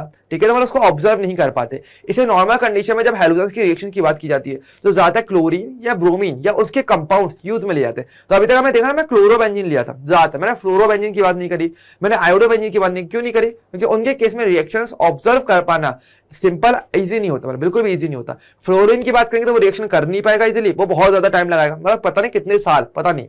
और आयोडीन की बात करें वो इतनी जल्दी रिएक्शन करेगा कि हम उसे देख भी नहीं पाएंगे, विद इन अ सेकंड वो रिएक्शन कर जाएगा, तो ऑब्जर्व नहीं कर पाओगे, तो फायदा क्या। इसी रिएक्शंस ऐसी करवाई जाती हैं लैब्स के अंदर कि उसको आप ऑब्जर्व कर पाओ आराम से, कि हाँ भाई ये रिएक्शन हो रही है, ये बॉन्ड यहाँ टूट रहा है, मैं आराम से देख पा रहा हूँ, ये नया बॉन्ड बनना शुरू हो गया, बहुत बढ़िया, ऐसे करके देखते हैं। तो ये इंपॉर्टेंट रहता है। ओके, अच्छा, तो उसकी रिएक्शन कैसे करवाते हैं, रिएक्शन करवाते हैं किसी हेलोजन के साथ। तो वो नाम के अकॉर्डिंग काम है, हेलोजनेशन का मतलब हेलोजन से रिएक्शन करवाना, पर रिएक्शन करवाई जाती है कैटलिस्ट की प्रेजेंस में, जो है मेरा कौन सा, जो है मेरा FeCl3, एनहाइड्रस FeCl3। ठीक है, इसकी प्रेजेंस में जो है रिएक्शन करवाई जाती है। ठीक है, अगर मान लो मैं चाहूँ क्लोरीन की जगह मैं ब्रोमीन भी ले सकता हूँ, ऐसी बात नहीं है, लेकिन जब ब्रोमीन लिया जाएगा ना तो FeCl3 लेना सही नहीं रहेगा, लाइक उसी का कंपाउंड होना चाहिए ब्रोमीन का। तो यहाँ पर क्या लेंगे, तो हम यहाँ पे लेंगे एनहाइड्रस FeBr3, फिर आप ले लोगे उसी के रेस्पेक्ट में similar to similar, like chlorine तो क्लोरीन, ब्रोमीन तो ब्रोमीन, ऐसा कंपाउंड को रखें। ठीक है, ये क्या आपका कैटलिस्ट जो कि रिएक्शन करवाने में हेल्प करने वाले। ठीक है, अब होगा क्या, होगा ये कि आप बस इतना करना कि जैसे मैं क्लोरीन को फिलहाल के लिए लेकर चलने वाला हूं, तो क्लोरीन क्या करोगे आप, ऑर्थो एंड पैरा दोनों पे जोड़ दोगे। ठीक है, तो क्या बनेगा आपके पास, एक क्लोरीन तो पहले से जुड़ा हुआ है। ठीक है, और ये वाला जो आपका क्लोरीन है, ठीक है, जो यहाँ पे जो क्लोरीन है, ठीक है, इसको आप ऑर्थो एंड पैरा पे जोड़ दोगे, तो क्या बन जाएगा, एक तरफ से जोड़ दोगे क्लोरीन को यहाँ पर। ठीक है, एक बार में एक जगह, ध्यान है ये मत करना कि दोनों जगह पर एक साथ जोड़ दे, नहीं, एक बार पे एक जगह पे। ठीक है, तो एक प्रोडक्ट तो आपका ये बन जाएगा जहां पे ऑर्थो पे मेरा क्या है, क्लोरीन को जोड़ दिया, और एक बनेगा कि मेरा जो क्लोरीन है दूसरा, वो मेरा कहां जुड़ जाएगा, वो मेरे पैरा पे जुड़ जाएगा। ठीक है, तो यानी मेरा ऑर्थो एंड पैरा दो प्रोडक्ट मेरे यहाँ पे बन जाते हैं। ठीक है, दो प्रोडक्ट बनते हैं। ठीक है, ये तो क्या है, मेरा ऑर्थो है, और ये क्या है, ये है मेरा पैरा, ये मेरा पैरा है। और लोगों को ध्यान देना, एक मैंने क्या बताया, दोनों बनेंगे तो सही, लेकिन एक ज्यादा बन सकता है, एक कम बनेगा, लेकिन दोनों बराबर बने ऐसा जरूरी नहीं है, एक ज्यादा बनेगा एक कम बनेगा, ये डिपेंड करेगा कि ये दोनों प्रोडक्ट कितने स्टेबल है। ठीक है, तो ध्यान देना, पैरा प्रोडक्ट जो होता है वो ज्यादा स्टेबल है, क्यों, क्योंकि देखो दोनों क्लोरीन एक दूसरे काफी दूर दूरी पर है ना, तो ऐसे में क्या होगा, इनके बीच में किसी टाइप का रिपल्शन फोर्स इजिली वर्क नहीं करेगा। लेकिन यहाँ पर क्या होगा, देखो दोनों क्लोरीन क्या काफी पास पास, तो ऐसे में क्या होगा आपको पता है, यहाँ पर क्लोरीन है तो यहाँ पर क्या होगा, लॉन पेयर होगा, यहाँ पे लॉन पेयर होंगे, इलेक्ट्रॉन्स होंगे बहुत सारे, तो इनके के बीच में क्या बनेगा, रिपल्शन फोर्स वर्क करेगा, जिससे कि इसकी स्टेबिलिटी कम हो जाएगी। और पैरा क्या है, ज्यादा स्टेबल हो जाएगा, क्योंकि यहाँ पे लॉन पेयर बहुत दूर दूर है, दोनों के इलेक्ट्रॉन दूर दूर है, तो ये ज्यादा स्टेबल रहेगा। तो ज्यादा जो बनता है, आपको बताया था, जो ज्यादा बनता है किसी भी रिएक्शन में उसको बोला जाता है मेजर प्रोडक्ट, और जो कम बनता है उसको बोलते हैं माइनर। ये मेजर और माइनर की बात यहां पर हो जाती है। ओके, इंपॉर्टेंट चीज है। ओके, नेक्स्ट बात करते हैं अगली रिएक्शन पे। तो ये तो हमारी हो गई हैलोजनेशन रिएक्शन, फर्स्ट रिएक्शन। दूसरी हम बात करेंगे नाइट्रेशन। ठीक है, अब देखो नाम से पता चला होगा नाइट्रेशन का मतलब क्या है। यहाँ पे हम किसको ऐड करवाने वाले हैं, यहाँ पर हम बात करने वाले हैं NO2 ग्रुप को। यहाँ पर हम क्या करेंगे, NO2 ग्रुप को जोड़ने का काम करने वाले। ओके, तो कैसे करते हैं एक बार चलो देख लेते हैं फटाफट। तो यहाँ हम ये करते हैं कि मेरे पास जो मेरा हेलो एरीन होता है, ये इसकी रिएक्शन हम करवाते हैं नाइट्रेटिंग मिक्सचर के साथ। किसके साथ, देखो ये नाम इंपॉर्टेंट है। ये होता है concentrated HNO3 and concentrated H2SO4। ठीक है, ध्यान में, इसका जो मिक्सचर होता है इसको बोला जाता है नाइट्रेटिंग मिक्सचर। इसको क्या बोलते हैं, इस मिक्सचर को बोला जाता है क्या, नाइट्रेटिंग मिक्सचर। ये कुछ इंपॉर्टेंट वर्ड्स हैं जो आपको पता होने चाहिए। कई बार क्या होता है, आपको डायरेक्टली रिएक्शन में ये रिएजेंट के नाम ना देकर के आपको ऐसे अदर नेम्स भी दे सकते हैं, तो इसलिए हमें पता होना चाहिए कि एग्जैक्टली किसका क्या नाम होता है। तो ये क्या करेंगे, ये दोनों समय क्या करते हैं, दोनों आपस में रिएक्शन करते हैं, और रिएक्शन को करके ये बनाते हैं क्या, ये बनाते हैं आपके नाइट्रो आयन को, यानी कि नाइट्रोनियम आयन NO2 प्लस को ये बनाते हैं। ठीक है, इसको बनाएंगे, और ये क्योंकि इलेक्ट्रोफाइल है, फिर जाके अटैक करेगा मेरे हाइड्रोजन पे, और यहाँ पे क्या करेगा, सब्स्टिट्यूट करेगा। ठीक है, तो यहाँ पर जो हाइड्रोजन है ना, यहाँ पे एंड मेरा पैरा, इन दो जगह पर जो हाइड्रोजन, इनको ये सब्स्टिट्यूट करने का काम करेगा। तो क्या बनेगा, तो मेरा अगेन वही दो प्रोडक्ट बन जाएंगे। कौन कौन से बनेंगे, एक तो बन जाएगा मेरे पास क्लोरीन है, तो एक तो मैं NO2 यहाँ जोड़ दूंगा ऑर्थो पर, और एक मैं जोड़ दूंगा मेरा NO2 पैरा पर। ठीक है, बहुत ही सिंपल, तो बिल्कुल सिमिलर रिएक्शन होगी, तो कोई प्रॉब्लम नहीं है। एंड वही वाली बात है, पैरा वाला जो है ज्यादा स्टेबल रहेगा। तो ये क्या है मेरा पैरा, और ये रहेगा ज्यादा स्टेबल, तो ये क्या रहेगा, मेरा मेजर प्रोडक्ट बन जाएगा। ठीक है, और बात करेंगे मेरा ऑर्थो जो बना है, ऑर्थो क्या हो जाएगा, मेरा माइनर हो जाएगा। ओके, सो ये चीज यहां पर सिमिलर चीज, देखो रिएक्शन बिल्कुल सेम है, बस मैं रिएजेंट बदल रहा हूं, वरना प्रोडक्ट बनने का तरीका बिल्कुल सेम होने वाला। ओके, नेक्स्ट अब बात करते हैं, हमारे पास वो है सल्फोनेशन रिएक्शन। जो थर्ड रिएक्शन जो हमारे पास आती है वो होती है मेरे पास सल्फोनेशन। ठीक है, और यहां पर कौन से ग्रुप ऐड होने वाला है, बस वो नाम पता नहीं, वो है SO3H। वो है SO3H। क्या होता है, देखो इसका रिएजेंट भी आपको पता है डायरेक्ट में, तो अभी मैंने रिएजेंट भी इसका बता दिया था। क्या है पता है इसमें क्या होता है, कि मेरा भाई हेलो एरीन है, बनेगा ऑर्थो पास, रिएक्शन कैसे हो रही है, रिएक्शन होती है कंसंट्रेटेड H2SO4 से। यानी कि अगर आप केवल H2SO4 लेते हो कंसंट्रेट, तो सल्फोनेशन होगा, और क्या बनेगा, मेरे ऑर्थो और पैरा पोजीशन पर SO3H ग्रुप को ऐड कर दो, बस और कुछ नहीं करना, सिंपल चीज।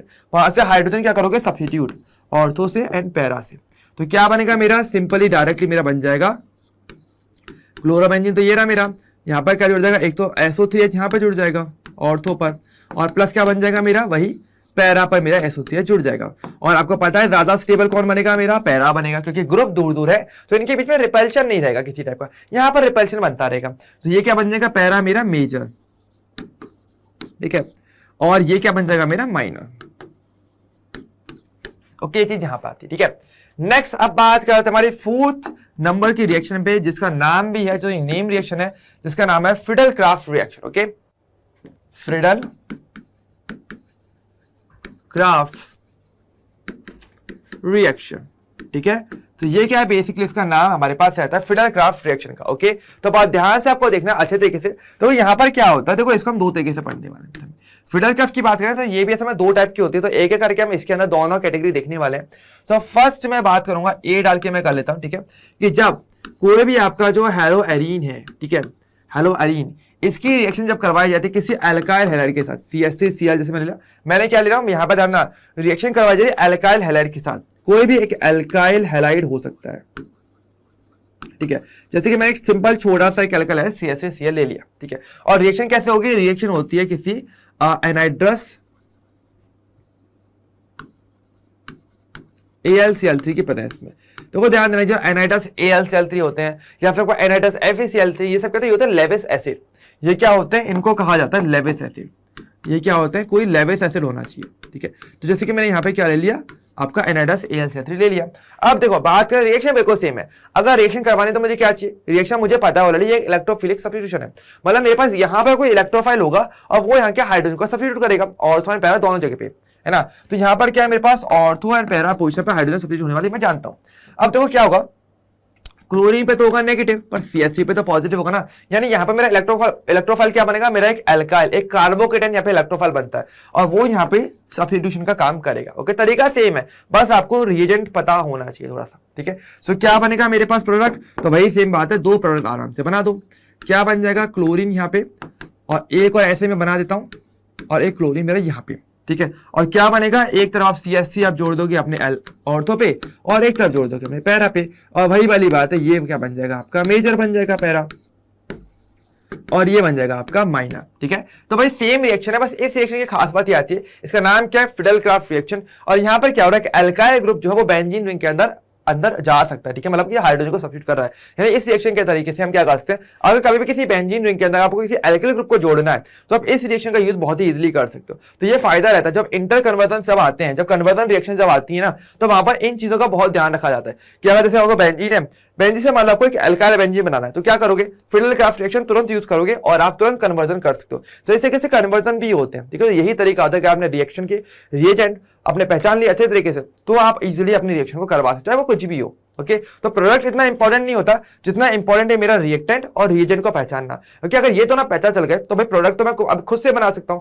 लेकिन पहले ये तो मुझे पता होना चाहिए इनका काम क्या क्या है। ओके, तो ये है।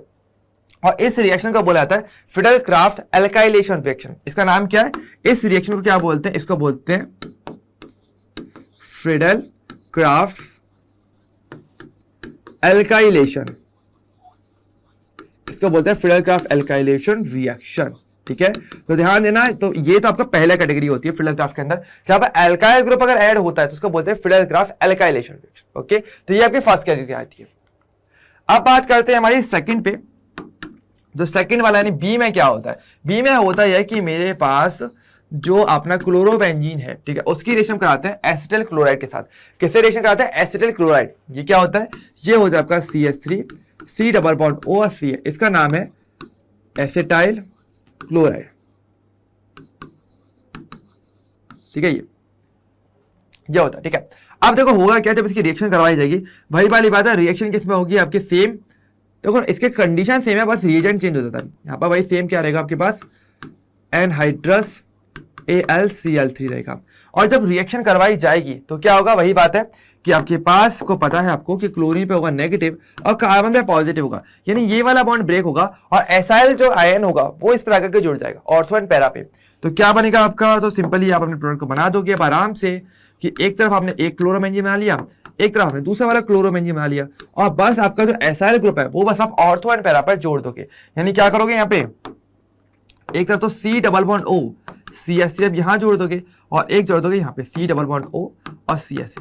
देखो ध्यान देना, यहाँ पे इंपॉर्टेंट क्या है, कई बार गलतियां ये देखी जाती है कि ज्यादातर क्या होता है CH3 की किस कार्बन की तरफ से जोड़ देते हैं और वो गलती होती है। बॉन्ड जब यहां से टूट रहा है तो कार्बन में पॉजिटिव और क्लोरीन पे नेगेटिव है ना, तो जुड़ेगा भी यहीं से। ओके, तो इसलिए मैं carbon C double bond O की साइड से आपको जोड़ना है, CH3 की तरफ से मत जोड़ देना, नहीं तो पूरी तरीके से गलत माना जाएगा। ओके, और यहाँ पे वही वाली बात है, यहाँ क्या बनते हैं, यहाँ बन रहा है एसीटोफिनॉन, तो इसको क्या बोलते हैं, इसको बोलते हैं एसीटोफिनॉन, ठीक है। और क्योंकि देखो, और अब देखो इसके रेस्पेक्ट में अगर देखें तो क्लोरीन मेरा पैरा पे और यहां पर मेरा क्लोरीन है ऑर्थो पे, तो इसका नाम क्या हो जाएगा, इसका हो जाएगा पैराक्लोरो एसिटोफिनॉन, और इसका नाम हो जाएगा ऑर्थोक्लोरो एसिटोफिनॉन, ये इनका नाम हो जाता है, ठीक है। अब क्योंकि देखो यहाँ पे मेरा एसिटाइल ग्रुप वो ऐड हुआ है, तो इसको क्या बोलेंगे, इसको बोलते हैं एसाइलेशन। ओके, तो इसका क्या बोलते हैं, एसिटाइल ग्रुप, या इसको एसाइल क्लोराइड भी बोलते हैं, इसको एसिटाइल या इसको एसाइल क्लोराइड भी कहते हैं। ओके, तो दोनों ही नाम है। तो इस फिडेल क्राफ्ट रिएक्शन का नाम जो होता है इसको बोला जाता है फिडेल क्राफ्ट एसाइलेशन रिएक्शन, ठीक है, ये भी इसका नाम है, ठीक है। तो फिडेल क्राफ्ट में जैसे बताया दो टाइप की कैटेगरी आती है, एक होती है फिडेल क्राफ्ट एल्काइलेशन जहां पे एल्काइल ग्रुप जोड़ता है, और एक है फिडेल क्राफ्ट एसाइलेशन या एसाइटिलेशन रिएक्शन जिसमें क्या होता है मेरा एसिटिल ग्रुप या फिर मेरा जो एसाइल ग्रुप है वो आकर के जोड़ता है। ओके, तो ये चीज यहां पर आती है। तो दो टाइप की मेरी फिडेल क्राफ्ट रिएक्शन बनती है। ओके, पर दोनों में क्या हुआ, तरीका बिल्कुल सेम है, रिएजेंट बिल्कुल सेम चलेंगे, बिल्कुल सेम रिएक्शन करेंगे, बस क्या है यहाँ पे एल्काइल क्लोराइड था यहाँ पर यहाँ पर क्या है मेरे पास एल्काइल क्लोराइड है और यहाँ पर क्या है मेरे पास एक एसाइल क्लोराइड है, बस इतना सा फर्क आता है, बाकी सबको सेम चलता है। ओके चलिए अब बात करते हैं हमारी लास्ट जो हमारी रिएक्शंस हैं, इलेक्ट्रोफिल कंप्लीट हो गई। अब बात करेंगे रिएक्शन विद मेटल्स कि मेटल के साथ कैसे रिएक्शन होती है। देखो यहाँ पर अगर ध्यान देना तो मेटल के साथ रिएक्शन कुछ वैसी ही होती है जैसे कि मेरे पास जो एल्काइल हैलाइड वो रिएक्शन करते हैं। और आपको याद होगा मैंने एक रिएक्शन बताई थी कौन सी थी, जब एल्काइल हैलाइड की रिएक्शन हम सोडियम के साथ करवाते हैं तो आपको हायर एल्केन्स मिलते हैं, है ना। वही सेम रिएक्शन यहाँ पर भी होती है, ठीक है। तो यहाँ पर हम यही करेंगे कि इन बेंजीन यानी आपका जो हेलो एरीन्स है उनकी रिएक्शन हम सोडियम मेटल के साथ करवाएंगे। ओके तो कैसे कैसे देखो, अगर बात करेंगे हमारे पास तो यहाँ पर जो रिएक्शन है उसका नाम है फिटिक रिएक्शन, फिटिक रिएक्शन, ये तो हो गया नाम मेरा, ठीक है। अब देखो होता क्या है रिएक्शन में, होता बिल्कुल सेम है जैसे कि मेरा एल्काइल हैलाइड के केस में क्या हुआ था।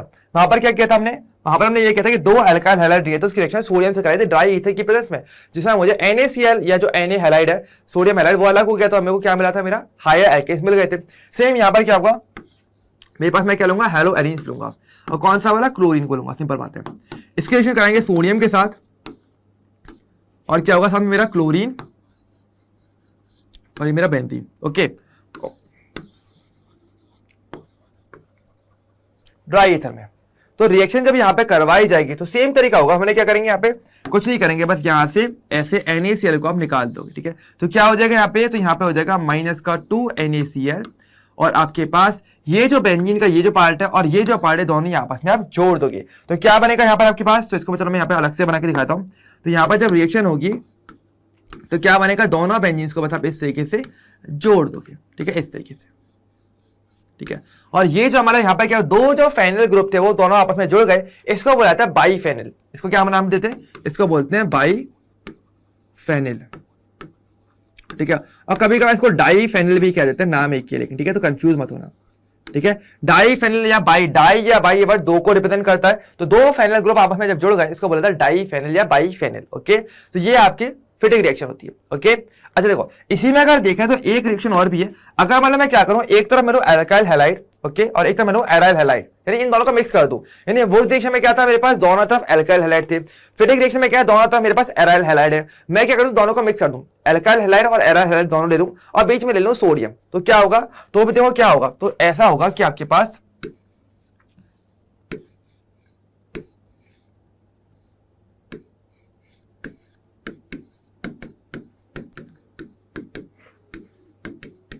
इस तरीके से, ठीक है। मैंने क्या किया यहाँ पे और वही ड्राई ईथर यहाँ पर आ गया, ठीक है। सो मैं क्या कर रहा हूँ, एक तरफ मैंने ले लिया एल्काइल हैलाइड और एक तरफ मैंने लिया एराइल हैलाइड, क्योंकि तो रिएक्शन दोनों ही कर रहे थे, है ना, और बिल्कुल सेम तरीके से रिएक्शन कर रहे हैं, तो दोनों को मिक्स करके देखते हैं ना क्या होता है। तो यहाँ अगर मिक्स करेंगे ना तो भी रिएक्शन बिल्कुल सेम ही होगी। होगा ये कि यहाँ से इस तरीके से NaCl निकल जाएगा, क्या हो जाएगा आपका माइनस का NaCl, और ये जो CH3 है ये इस बेंजीन से आकर के जुड़ जाएगा, तो क्या बनेगा मेरे पास, तो मेरे पास बनेगा इस तरीके से, आप यहाँ पर CH3 को जोड़ दोगे। यहाँ पर मैं सीधा करके लिखूं तो ऐसे भी लिख सकता हूँ, बेंजीन के ऊपर CH3, और इसका नाम क्या, इसका नाम है टोलुइन। इसका नाम क्या है, इसको बोला जाता है टोलुइन कहा जाता है, ठीक है। तो टोलुइन होता है, बेंजीन के ऊपर CH3, इसका नाम है टोलुइन। तो यहाँ पर क्या हो, रिएक्शन बिल्कुल सेम हुई, और इस रिएक्शन का भी नाम होता है, ये एक नेम रिएक्शन है, ठीक है। तो ये आपकी सेकंड नेम रिएक्शन है। अब क्या हुआ, वुड्स रिएक्शन का पार्ट और फिटिक रिएक्शन का पार्ट दोनों ही आपस में रिएक्शन कर रहे हैं, है ना, क्योंकि वुड्स में मेरे पास एल्काइल हैलाइड था, फिटिक में था मेरे पास एराइल हैलाइड, दोनों ही साथ में आ गए, तो रिएक्शन का नाम भी जुड़ जाता है। इसका नाम क्या है, इसका नाम है वुड्स फिटिक रिएक्शन, ठीक है। इसका नाम क्या है, इसका नाम है वुड्स फिटिक रिएक्शन, ठीक है। तो ये आपके वुड्स फिटिक रिएक्शन होती है जो एल्काइल हैलाइड और एराइल हैलाइड दोनों के कॉम्बिनेशन को शो कर रही है एक साथ ही, ओके। और रिएक्शन करने का तरीका लेकिन बिल्कुल सेम आ रहा है, चाहे वुड्स हो, चाहे फिटिक हो, चाहे वो वुड्स फिटिक हो, तरीका तीनों में सेम आ रहा है, ओके। तो ये चीज आपकी यहां पर आती है आपके हेलो एरीन्स की रिएक्शन में, ओके। चलिए अब करते हैं थोड़ा सा क्विज एंड देखते हैं कि भाई हमने क्या सीखा है। तो यहां तक हमारा रिएक्शन वाला पार्ट पूरा कंप्लीट हो गया, तो हमने हेलो एरीन्स की सारी रिएक्शंस हमने देख ली अच्छे तरीके से। अब थोड़ा सा क्विज करके देखते हैं कि हमें कितना आता है। तो रिएक्शन में तो क्या लिखा है, क्वेश्चन असर्शन रीजनिंग का क्वेश्चन है, एक बार पढ़ लेते हैं, देखते हैं कितना थ्योरी समझ में आती है। तो क्या लिखा है, electrophilic substitution reaction in a haloarenes occur slowly and require more drastic condition as compare to the benzene, okay. अच्छा बात लिखी है, क्या लिखा है यहाँ पे लिखा है कि हैलोजन्स आर, रीजन क्या बोला है कि halogens are ortho and para directors, okay, ठीक है। सो देखो आपको सोचना पड़ेगा कि भाई हमारे पास ये दोनों जो बातें लिखी हैं, पहले तो आपको देखो असर्शन रीजनिंग के क्वेश्चन करने का तरीका होता है कि असर्शन अगर सही है, ठीक है, तब तो आगे रीजन पे सोचा भी जाए, ठीक है, लेकिन अगर असर्शन ही गलत है तो रीजन पे सोचने का बनता भी नहीं, ठीक है। अगर को ध्यान देना, असर्शन सही होगा तभी रीजन पे हम बात करेंगे, ठीक है? अगर आप बोल ही गलत रहे हो तो रीजनिंग क्या करना उस वक्त की, है ना। तो पहले ये सोचो आराम से कि असर्शन सही है कि नहीं है। तो क्या लिखा हमारे पास, इलेक्ट्रोफिलिक सब्स्टिट्यूशन रिएक्शन की बात करेंगे तो हेलो एरीन्स जो है वो धीरे धीरे करती हैं और उनको ज्यादा कंडीशन की जरूरत पड़ती है बजाय बेंजीन की। तो बेंजीन और एक तरफ हेलो एरीन को कंपेयर किया जा रहा है। तो देखो अगर बात करें ना तो बात ये बिल्कुल सही लिखी हुई है। क्यों लिखी हुई है? क्योंकि देखो अगर हम बात करें बेंजीन, तो बेंजीन पे कोई ग्रुप नहीं जुड़ा होता, बेंजीन एकदम सिंपल है, वो आराम से रिएक्शन कर सकते हैं, है ना। लेकिन हेलो एरीन पे क्या हुआ, मेरे पास हेलोजन आ गया तो वहां पर अलग अलग कंडीशंस बन जाती है ऑटोमेटिकली, है ना, कि ऑर्थो पे बनना चाहिए, पैरा पे बनना चाहिए, कि मेटा पे बनेगा कि नहीं बनेगा, और उसके लिए मुझे कैटलिस्ट यूज में लेने पड़ रहे हैं, तब जाके मेरी रिएक्शन हो पा रही है। बेंजीन पे इतनी मेहनत करने की जरूरत नहीं पड़ती है, वो नॉर्मली डायरेक्टली रिएक्शन करवा पाता है, ठीक है। तो यानी कि अगर बात करें तो बात तो बिल्कुल सही है। यानी अगर मैं कहूं तो मेरा असर्शन जो दिया हुआ है वो पूरी तरीके से यहाँ पे सही दिया हुआ, तो असर्शन तो सही है। अब सवाल ये आता है कि क्या मेरा रीजन सही है कि नहीं है, सवाल ये भी बनता है। तो देखो क्या लिखा रीजन, रीजन ये बोला गया कि halogens are ortho and para directors.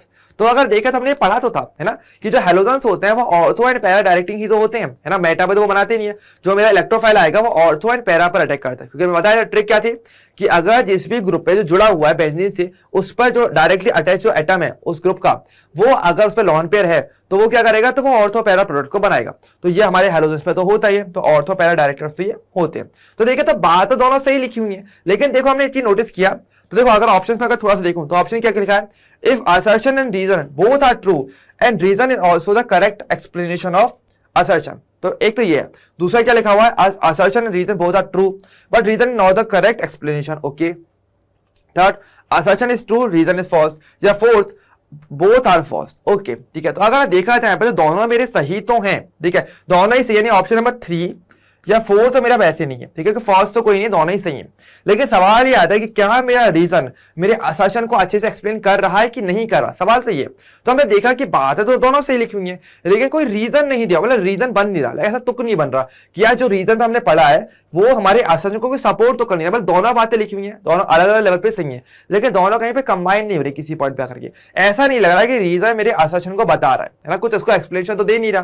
तो यानी क्या हो जाएगा, पहला सही नहीं माना जाएगा क्योंकि करेक्ट एक्सप्लेनेशन नहीं है ये, ठीक है। तो सही क्या हो जाएगा मेरा option number second, option number B, क्योंकि यहाँ पे दोनों बातें तो सही लिखी हैं लेकिन रीजन मेरे असर्शन को कोई एक्सप्लेन नहीं करता। तो इसलिए इसका आंसर क्या हो जाएगा, आपका ऑप्शन नंबर सेकंड जो है वो इसका मेरा करेक्ट आंसर हो जाएगा, ओके। क्या सभी को, और इसके साथ बात करेंगे तो आज का हमारा सेशन कंप्लीट हो जाता है। सो थैंक यू एवरीवन, आज का हमारा सेशन कंप्लीट हो गया जिसमें आज हमने हेलो एरेंज की सारी रिएक्शंस के बारे में अच्छे तरीके से समझ लिया। आई होप सभी को मजा आया होगा, समझ में आएगा अच्छे तरीके से कि हेलो एरेंज कैसे रिएक्शन करते हैं, और साथ में हमने कंपेयर भी हमने देखा था कि हेलो एल्केन्स और हेलो एरेंज में डिफरेंस कहां पर आता है, रिएक्शंस के बेसिस में, ओके। तो वो इंपॉर्टेंट है, और रेजोनेटिक स्ट्रक्चर सभी लोगों को स्पेशली ध्यान रखना है। होमवर्क सभी लोग जरूर करना यार, ये बहुत इंपॉर्टेंट रहेगा कि आप होमवर्क के क्वेश्चन करोगे ना तो और अच्छी प्रैक्टिस रहेगी, ओके। और कोई डाउट हो जाए इंस्टाग्राम पे आप पूछ ही सकते हो। तो वीडियो को सभी लोग लाइक करना, शेयर करना एंड कमेंट सेक्शन में मुझे जरूर बताना कि आपको ये क्लास की वीडियो कैसी लगी। अब हम मिलेंगे नेक्स्ट क्लास में, तब तक के लिए bye bye and take care.